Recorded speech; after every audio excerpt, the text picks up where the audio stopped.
तो आपकी जिम्मेदारियां तो बहुत ही ज़्यादा है, फिर भी सर ये सब कुछ इतने अच्छे से स्ट्रेस फ्री कैसे आप काम कर लेते हैं सर? वो कहा जाता है कि पथ क्या पथिक कुशलता क्या, राह में बिखरे सूल न हो, जीवन का धैर्य कुशलता क्या, जब धाराएं प्रतिकूल न हो। जो पुलिस कमिश्नरी सिस्टम है ये मध्य प्रदेश में 2 जगह है, भोपाल में और इंदौर में, और ये अलग कैसे होता है बाकी सिस्टम से? अपराधों को रोकने के दृष्टिकोण से तत्कालिक समय में इसको उन शहरों में लागू किया गया जहाँ पे ब्रिटिश कॉलोनी ज़्यादा थी। तो मतलब इस सिस्टम में पुलिस के पास ज़्यादा पावर होता है और अपराधों पर सीधा असर पड़ता है। अपराधों की ग्राफ में कमी देखी जा सकती है। जो हैबिचुअल क्रिमिनल्स हैं उस पर पुलिस की नकेल कस जाती है। चाहे ग्लोबल समिट मीट रही हो, चाहे NRI सम्मेलन रहा हो, चाहे VIP मूवमेंट रहा हो, ये मैनेजमेंट स्टूडेंट के नज़र से मैं पूछ रहा हूँ कि सर ये आप कैसे स्मूथली सक्सेसफुली कंडक्ट करते हैं? पुलिस की जो भी कार्रवाई होती है वो कभी व्यक्तिगत नहीं होती कि एक व्यक्ति करे, इसमें पूरी तरह से एक टीम होती है। सब मिलकर के अगर एक धागे में काम करें, एक सूत्र में काम करें। पुलिसिंग का तो एक्सपीरियंस था आपको, लेकिन एक कोविड का एक्सपीरियंस नहीं था। और वो अचानक रात में उसने फ़ोन किया कि आज ऐसी स्थिति, तो पुलिस तत्काल आधा घंटे के अंदर पुलिस उसके बुजुर्ग पिताजी जो 80 साल के थे उनके लिए केक लेकर उनके घर पहुंच गई थी और एक जन्मदिन मनाया। सर बहुत सारे लोग हैं, आज के यूथ हैं जो आपसे इंस्पायर हैं, आपकी तरह बनना चाहते हैं, उनके लिए आप क्या कहना चाहते हैं? हमारा एक कदम अगर हम गलत दिशा में चलेंगे तो दूसरे कदम में जो दिशा है गलत दिशा में ले जाएगी। नमस्कार, आज के पॉडकास्ट में आपका स्वागत है। आज के पॉडकास्ट में बहुत ही स्पेशल गेस्ट रहे हैं senior IPS officer, Bhopal police commissioner Shri Harinarayan Chari Mishra sir के साथ आज हमने बात की है अलग अलग मुद्दों पे, और आज का जो पॉडकास्ट है स्पेशली यूथ के लिए बहुत इंपॉर्टेंट, ज़रूर देखें। कैसे हैं सर? बिल्कुल अच्छे हैं। आज आपसे बहुत सारी बात करनी है सर, बहुत कुछ जानना है, और आज आपने इतने व्यस्त शेड्यूल में से समय निकाला, पहले तो उसके लिए बहुत बहुत धन्यवाद। और सबसे पहले तो मैं ये जानना चाहता हूँ सर कि आज एक नया चैलेंज है यूथ में भी, और वो है वर्कलोड। वो बोलते हैं वर्कलोड होने की वजह से अच्छे से नहीं रह पा रहे हैं, वर्कलोड है इसलिए बहुत प्रेशर है, टेंशन है, अपना जॉब मैनेज नहीं कर पा रहे। बट जब भी हम आपको देखते हैं तो वर्कलोड तो आपके ऊपर भी है, जॉब रिस्पॉन्सिबिलिटी इवन बहुत ज़्यादा है, अलग अलग मीटिंग, डिसीजन सब कुछ होते हैं, लेकिन आपसे जब भी मिलते हैं सर तो एक पॉजिटिव फेस, स्माइल, और वो चेहरे पे, बॉडी पे एक पॉजिटिविटी दिखती है। ये सवाल मैं इसलिए पूछ रहा हूँ क्योंकि आज के जो जनरेशन है वो एक वर्कलोड में, प्रेशर में दबता जा रहा है। शायद उनको ये लगता है कि उन्हीं के ऊपर वर्कलोड ज़्यादा है, या उनको लगता है कि नहीं बाकी जगह शायद आसानी होती है। तो आपकी जिम्मेदारियाँ तो बहुत ही ज़्यादा है, फिर भी सर ये सब कुछ इतने अच्छे से स्ट्रेस फ्री कैसे आप काम कर लेते हैं सर? सबसे महत्वपूर्ण बात कि ये आपने कहना बिल्कुल सही है आपका, कि सबसे ज़्यादा जो चीज़ हमें परेशान करती है, सबसे ज़्यादा चीज़ जो हमें अंदर से पूरी तरह से हिला कर रख देती है वो है तनाव। Yes sir. तनाव अगर हो तो अगर स्वास्थ्य पर अगर सबसे ज़्यादा प्रभाव पड़ता है, अगर हो सकता है व्यक्ति बहुत हृष्ट-पुष्ट दिख रहा हो और अगर तनाव से ग्रस्त हो तो उसके बावजूद भी उसकी इम्यून सिस्टम से लेकर के उसके अंदर की जो खासतौर पर रोग प्रतिरोधक क्षमता है और उसके अलावा मानसिक जो ऊर्जा है वो काफ़ी कम महसूस होगी। काफ़ी उसे लगेगा कि एक रिक्तता है, एक जरूर कोई ना कोई समस्या है। लेकिन अगर मानसिक रूप से व्यक्ति सबल हो तो बड़ी से बड़ी बीमारियों, आपने देखा होगा बहुत सारे ऐसे उदाहरण कि मानसिक सबलता और शांति से लोग तमाम विरोधी परिस्थितियों के बावजूद उन्होंने सफलताएं पाई हैं। क्योंकि तनाव जो है, चुनौती जो है, वो तो हमारे जीवन का एक हिस्सा है। वो कहा जाता है कि पथ क्या पथिक कुशलता क्या, राह में बिखरे सूल न हो, जीवन का धैर्य कुशलता क्या, जब धाराएं प्रतिकूल न हो। तो ये सबसे बड़ी चीज़ कि इसमें वो तनाव तो हमारे जीवन का हमेशा, और थोड़ा तनाव हमारे लिए ज़रूरी भी है। थोड़े तनाव से हम एक काम करने के लगातार हम प्रेरित होते रहते हैं। लेकिन इसके बावजूद अगर हम देखें कि इसके बाद भी अगर हम प्रबंधन ठीक से करें, कार्य का प्रबंधन ठीक से करें, समय का प्रबंधन ठीक से करें और अनावश्यक तनाव न लें, क्योंकि कई बार हम जो 90% चिंताएँ करते हैं, 90% जो आशंकाओं को लेकर के जीते हैं, शायद वो कभी होती ही नहीं है। तो इसलिए बहुत अनागत किस्म की ऐसे चीज़ों को सोच करके जो अपनी ऊर्जा हम अनावश्यक करते हैं, सबसे जो बेहतर समय होता है वो वर्तमान होता है, जो तत्काल हमारे पास है। और अगर उस तत्काल का हम सही उपयोग करते हैं तो फिर हमें तनाव में रहने की भी ज़रूरत नहीं है।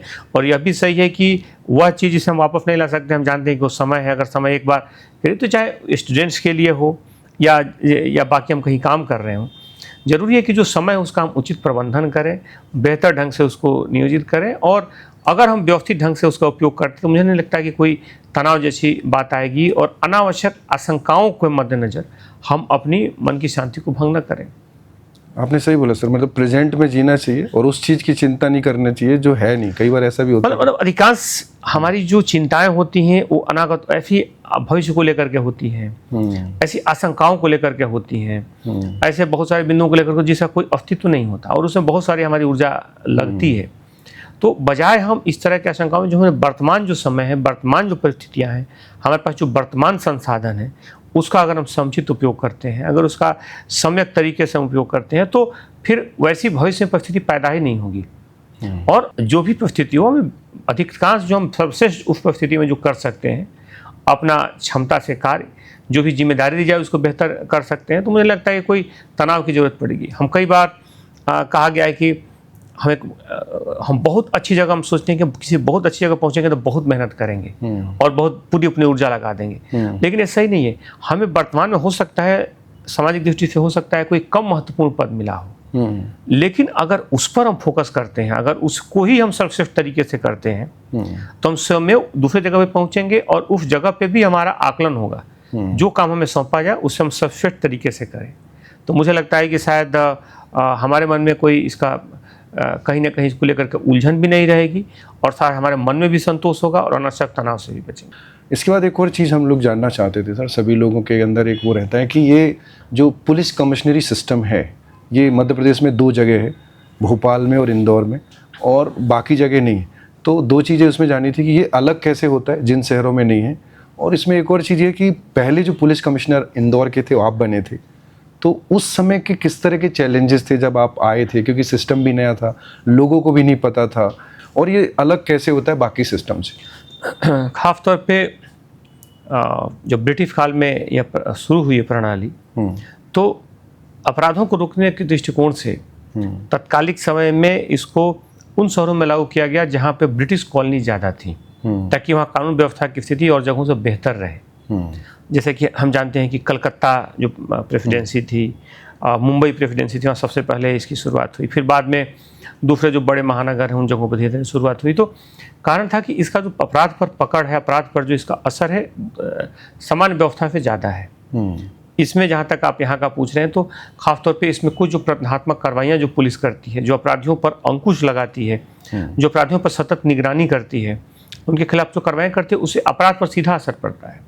यहाँ पर भी देखेंगे तो अगर हम आंकड़ों की बात करें तो अब 2022 में लगभग 55 के आसपास मर्डर हुए थे, हत्याएं हुई थी, जो घट के 2024 तक 35 के आसपास हो गई। इसी तरह 44% की कमी 307 हत्या के प्रयास जैसे मामलों में हुआ। यानी कि समय के साथ धीरे धीरे जो गंभीर घटनाएं हैं, जो ऑर्गेनाइज क्राइम है, उनमें लगातार कमी आ रही है, और ये तभी कमी है जो अपराधियों में भय पैदा हो।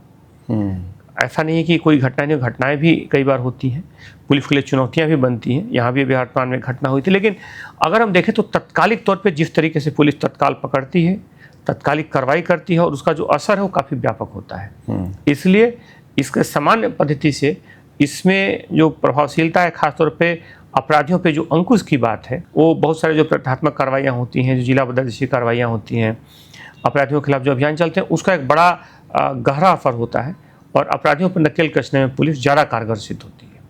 और सर जब स्टार्ट हुआ था तो किस तरह के चैलेंज थे? आप फर्स्ट पुलिस कमिश्नर भी थे, तो... जब आप कोई भी व्यवस्था नया संक्रमण काल से गुजरती है तो उसमें कुछ तत्कालिक चुनौतियाँ होती हैं, जैसे कि आपको संसाधनों को जुटाना, अपने साथ के लोगों को प्रशिक्षित करना, आम व्यक्ति को उसके लिए सजग करना, साथ ही साथ आपके पास जो रिसोर्सेज और आपके पास जो लोग हैं उस प्रणाली को समझ सकें, और जनता की जो अपेक्षाएं हैं उस पर सबको खरा उतारना।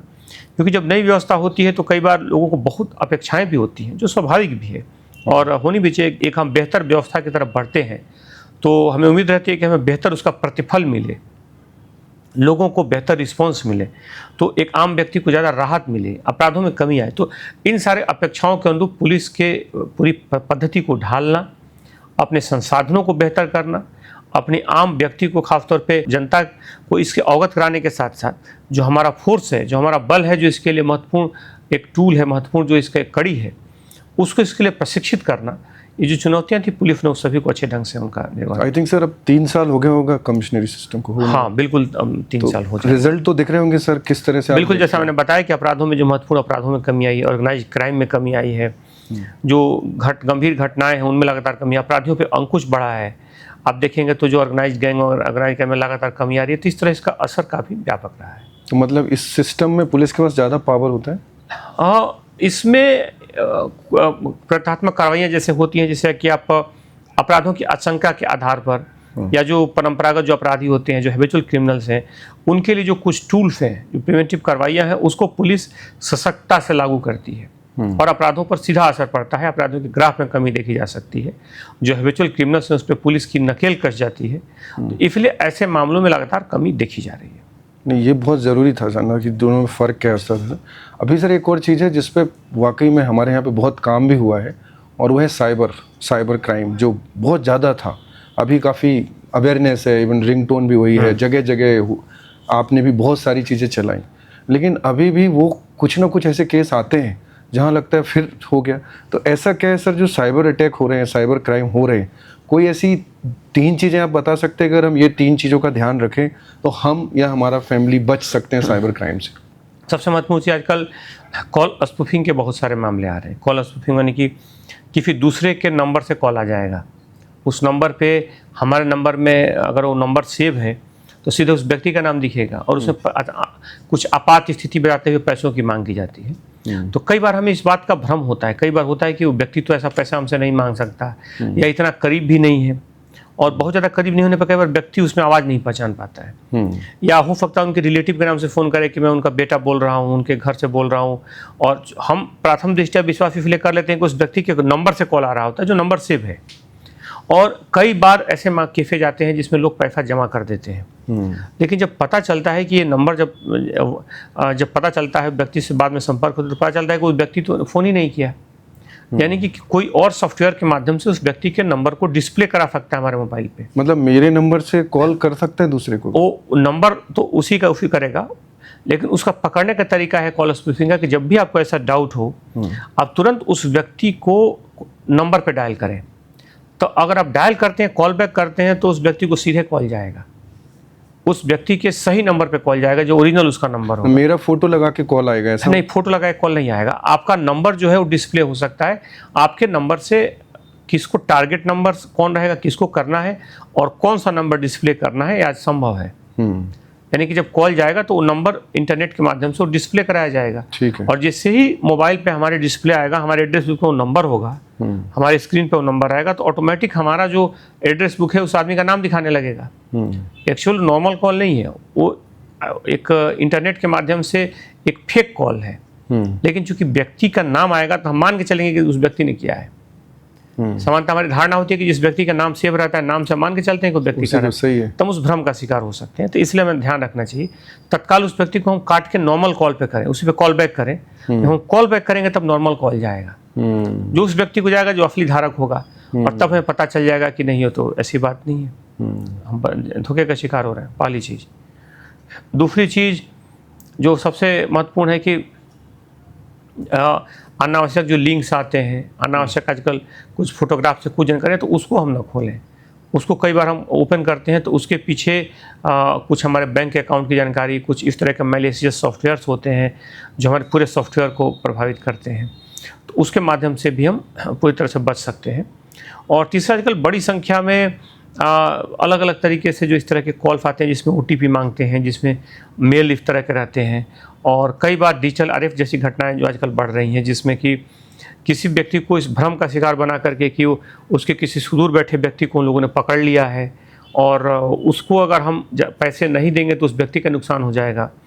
AI के माध्यम से उस व्यक्ति की आवाज़ को चला सकते हैं, तो उस पर हमें सावधान रहना चाहिए। डिजिटल अरेस्ट जैसी घटनाएँ हों, कई घटनाएँ हुई यहाँ पर, तो उसको लेकर के हमें सतर्क रहना चाहिए, क्योंकि कई बार इसमें देखा गया कि हाल में जो घटनाएं हुई हैं उसमें बड़े उच्च शिक्षित लोग उसका शिकार हुए हैं। एक डॉक्टर दंपत्ति हुए थे, एक बड़े कंपनी के इंजीनियर हुए थे, यहीं पे यहीं भोपाल में, और तीसरे भी एक बड़े उच्च शिक्षित व्यक्ति थे, प्रोफेसर थे। तो सभी लोग पढ़े लिखे थे और उनको पता नहीं चला कि कब वो किस तरह के उसके भ्रमजाल में फंस गए। इसलिए मैं सावधानी रखना उसमें बहुत। तो सर ये ऐसा क्या बोलते हैं कि हाईली एजुकेटेड लोग भी उनकी बात मानने लगते ये हैं? किसी समान तौर पे एक हमारे यहाँ प्रवृत्ति है कि हम बहुत सारी चीज़ों को सोशल मीडिया पर शेयर करते हैं, फेसबुक पे, इंस्टाग्राम पर पर्सनल इन्फॉर्मेशन।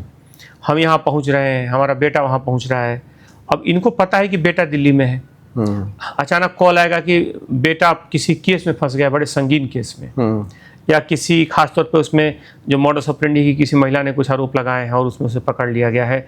फिर बोलते हैं कि ये छूट सकता है और आप इसमें बात करें, और पीछे फिर चिल्लाने की आवाज़ भी आती है जो दूर से बचाओ बचाओ। जैसे जैसे सामने वाला व्यक्ति इस भ्रम का शिकार हो जाता है कि कोई उसका पीड़ित व्यक्ति जो उसका बहुत प्रिय है उसको किसी ने पकड़ लिया है, या फिर उसको अलग अलग तरीके से फिर धमकी दी जाती है, फिर केस में बताया जाता है कि आपको और ज़्यादा धारा बढ़ा देंगे, कुछ इस तरह के उसको दबाव दिया जाता है। तो इसके बजाय व्यक्ति को दबाव में लेकर के और फिर वो पैसे का एक्सटॉर्शन शुरू करते हैं। जबकि कोई भी ना तो एजेंसी इस तरह कभी पूछ सकती है, ना कभी फ़ोन पे इस तरह के, ना कभी वीडियो कॉल करती है। इसलिए हम पूरी तरह से 100% मान के चलें कि फर्जी कॉल होते हैं और कोई भी परिस्थिति हो इसके दबाव में ना आए। सर ये पता चल पाता ये कहाँ से नेटवर्क चल रहा है? जैसे एक हमने अभी यहाँ से पकड़ा गया था, एक औरैया के आसपास का एक गैंग पकड़ा गया था, एक मेवाती गैंग पकड़ा गया था। तो कई गैंग्स वो पकड़े गए हैं जो अलग अलग राज्यों में अलग अलग जगहों पे हैं। अब साइबर क्राइम खास तौर पे कुछ जगहों पे इसके समूह हैं, इसके केंद्र हैं, लेकिन फैलने की रफ्तार देखेंगे तो अब देश के लगभग हर भाग में साइबर क्रिमिनल्स मौजूद हैं। तो ये जैसे एक है सर, पढ़ा था और उस पर एक सीरीज भी बनी, जाम तारा करके एक जगह है जहाँ पे पहले चलता। तो क्या वो इस तरह के कोई गैंग हमारे एमपी में भी है जहाँ से इस तरह के? यहाँ भी है, और पहले जामतारा एक हुआ करता था, अब जामतारा जैसे गैंग देश के हर हिस्से में है। अभी हम लोगों की टीम एक राज्य में गई थी तो वहाँ जान के आश्चर्य हुआ कि उस पूरे ज़िले में, वहाँ के अधिकारियों ने बताया कि इस पूरे ज़िले में लगभग 25,000 से 30,000 साइबर क्रिमिनल्स हैं। 25 से 30,000? एक गांव में लगभग 2,000 से 2,500, 2,000 के आसपास थे, 2-2,500। और उनका कहना था कि ऐसे 15 गांव हैं जो सिर्फ यही काम करते हैं। तो अब इतनी बड़ी संख्या में अगर साइबर क्रिमिनल्स हैं एक एक ज़िले में, तो आप समझ सकते हैं कि अगर इतनी बड़ी संख्या में, तो हमारी सुरक्षा का, हमारी जागरूकता का स्तर भी उतना ही गहन होना चाहिए ताकि हम इससे बच सकें। नहीं सर, बहुत इंपॉर्टेंट इन्फॉर्मेशन है स्पेशली साइबर क्राइम के लिए। और अगर सर डिजिटल अरेस्ट कॉल आता है तो इमीडिएटली क्या करना चाहिए अगर किसी के पास आता है, उसको ऐसा लगता है? डिजिटल अरेस्ट में व्यक्ति को मानसिक रूप से पंगु बना दिया जाता है। उसे इतना भ्रम और भय हो जाता है कि वो सोचता है कि सामने वाला सही है, और अगर कुछ न कुछ कॉल काटा तो फिर कुछ उसके साथ हादसा हो सकता है, या उसका व्यक्ति जो दूसरी तरफ जिसको उन्होंने बंदी बना रखा है। लेकिन ऐसा होता नहीं है। हम मान के चलें कोई भी एजेंसी कभी वीडियो कॉल नहीं करती है, कभी कॉल पे आके इस तरह की बात नहीं करती है। तो इस तरह के कॉल का आते ही हमें सतर्क हो जाना चाहिए। पुलिस ने इसके लिए बड़े स्तर पर जागरूकता अभियान भी चलाया था और इसके कारण ऐसे मामलों में कमी भी आई है। मतलब अगर ऐसा कोई कॉल आता है तो मुझे उस कॉल को डिस्कनेक्ट कर देना है, तत्काल डिस्कनेक्ट करना चाहिए, और बात करना चाहिए। आप चाहें तो अपने आसपास के लोगों से बताएं, चर्चा करें, जो हमारे जानने वाले हों, पुलिस को बताएं।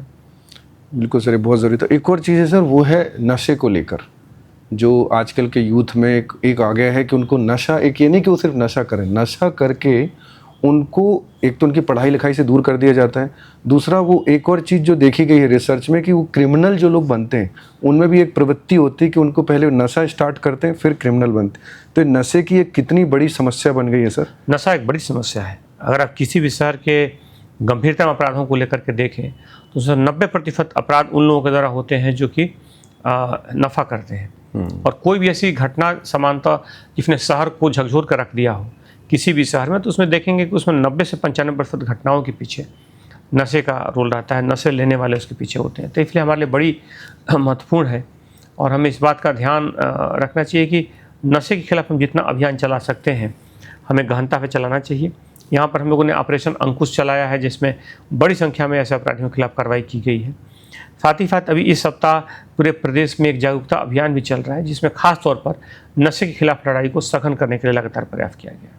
और ये सर जो नशे के बिजनेस में इन्वॉल्व होते हैं इनके लिए भी कुछ स्ट्रिक्ट एक्शन हो रहे हैं जिससे कि ये जो प्रॉब्लम हो रही है, और ये लोग स्पेशली यूथ को टारगेट करते हैं, बच्चों को यूथ को टारगेट करते हैं। कई बार स्कूल कॉलेजेस के आसपास इनका ग्रुप रहता है, पुलिस उसमें कार्रवाई भी करती है। लेकिन इसमें खास तौर पे स्कूल कॉलेजेज पेरेंट्स को भी ध्यान रखना चाहिए। अगर इस तरह की जानकारी आती है तो नाम गोपनीय रखते हुए सूचना दे सकते हैं। और बच्चों को हमें खास तौर पे स्कूल कॉलेज भेजने से पहले सतर्क रखना चाहिए कि इस तरह के गैंग्स हैं, इस तरह के लोग हैं जो खास तौर पे हमारी युवा पीढ़ी को एक अंधेरे की तरफ, गुमनामी की तरफ धकेलने की कोशिश करते हैं। तो हमारे युवा पीढ़ी को अगर हम सतर्क रखें तो इस नशे की बड़ी जो समस्या है इसे हम दूर रख सकते हैं। ये आपने सही बोला, नशे के खिलाफ सिर्फ पुलिस कुछ नहीं कर सकती, पेरेंट्स को साथ पुलिस में आना करती है, पुलिस लगातार प्रयासरत भी है, पुलिस का लगातार, लेकिन साथ साथ जरूरी है कि दूसरी जो एक संयुक्त प्रयास के लिए एक होलिस्टिक अप्रोच हो, एक पूरी तरीके से एक ऐसी कार्रवाई हो जिसका व्यापक बहुत गहनतम असर हो।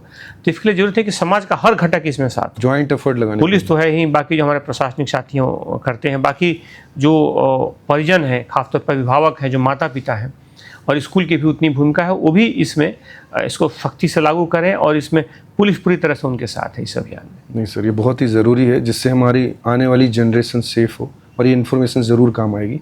सर एक और चीज़ है, जब पॉडकास्ट करना था तो आपके बारे में एक रिसर्च कर रहे थे, तो उसमें एक ख़ास बात देखी आपके बारे में कि चाहे कोविड रहा हो, जो कि सबसे ऐसा कोई एक्सपीरियंस नहीं था कोविड का, और उस समय आप लीड कर रहे थे इंदौर को, चूँकि टॉप 10 शहर में था इंडिया के, सबसे मुश्किल वक्त रहा हो, चाहे ग्लोबल समिट मीट रही हो, चाहे NRI सम्मेलन रहा हो, चाहे VIP मूवमेंट रहा हो, चाहे प्राइम मिनिस्टर विजिट रहा हो, कि ये सारे जो इवेंट रहे बहुत ही सक्सेसफुली कंडक्ट किया आपने।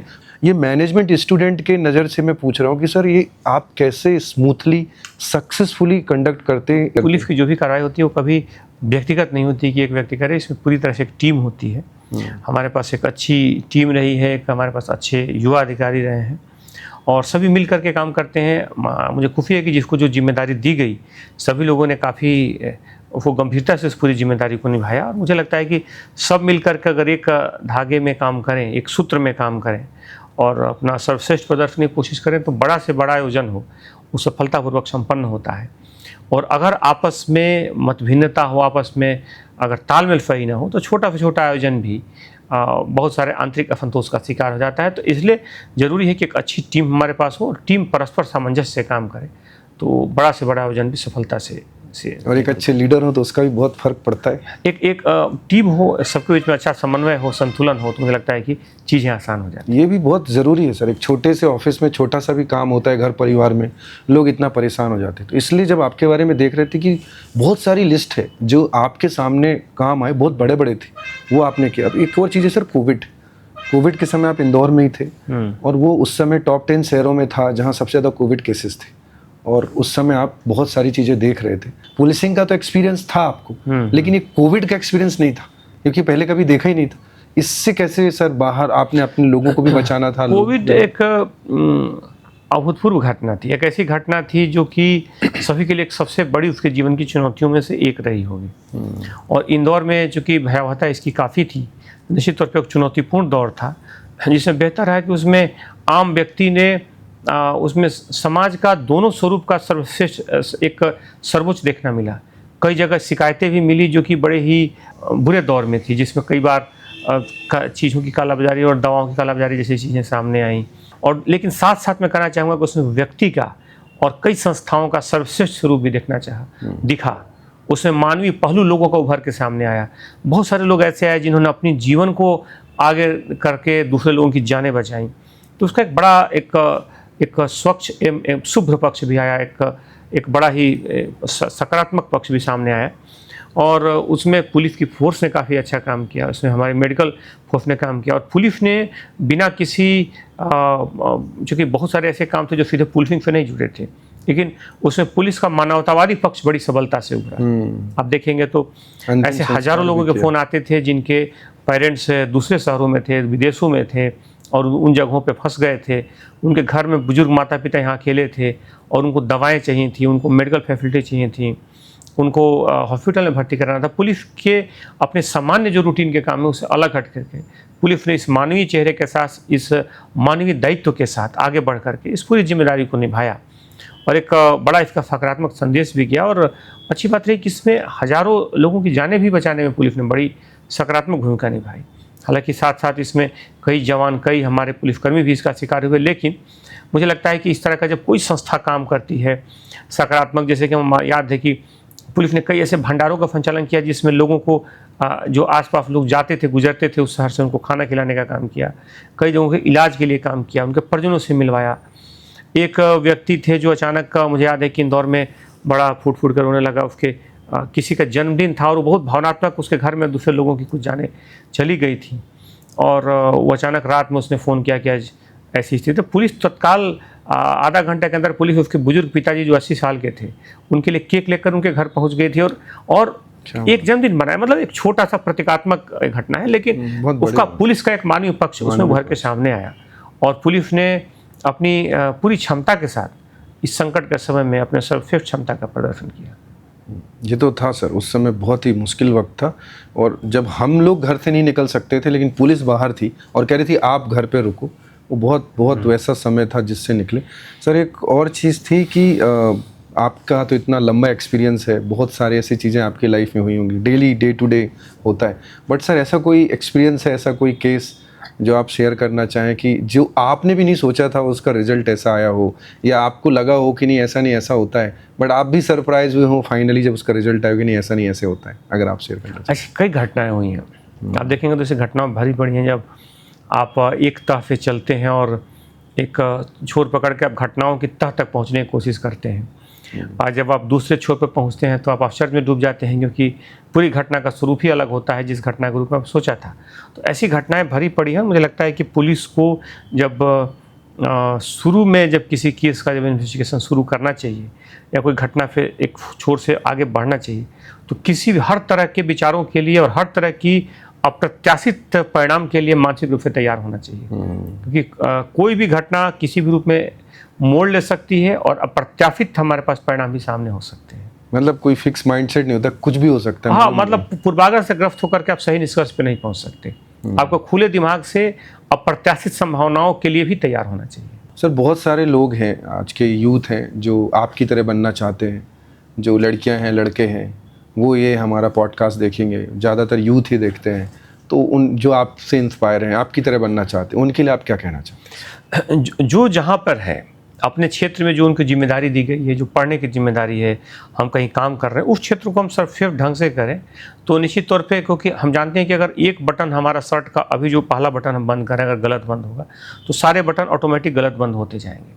हमारा एक कदम अगर हम गलत दिशा में चलेंगे तो दूसरे कदम में फिर उस कदम की रफ्तार और जो दिशा है गलत दिशा में ले जाएगी। तो हमें अगला जो कदम है, अगला जो समय है, अगला जो पल है, वर्तमान में केंद्रित करते हुए सही दिशा में हम प्रयास करें तो मुझे लगता है कि धीरे धीरे गंतव्य की तरफ आगे भी मंजिल बढ़ती जाएगी और हम मंजिल तक पहुंच जाएंगे।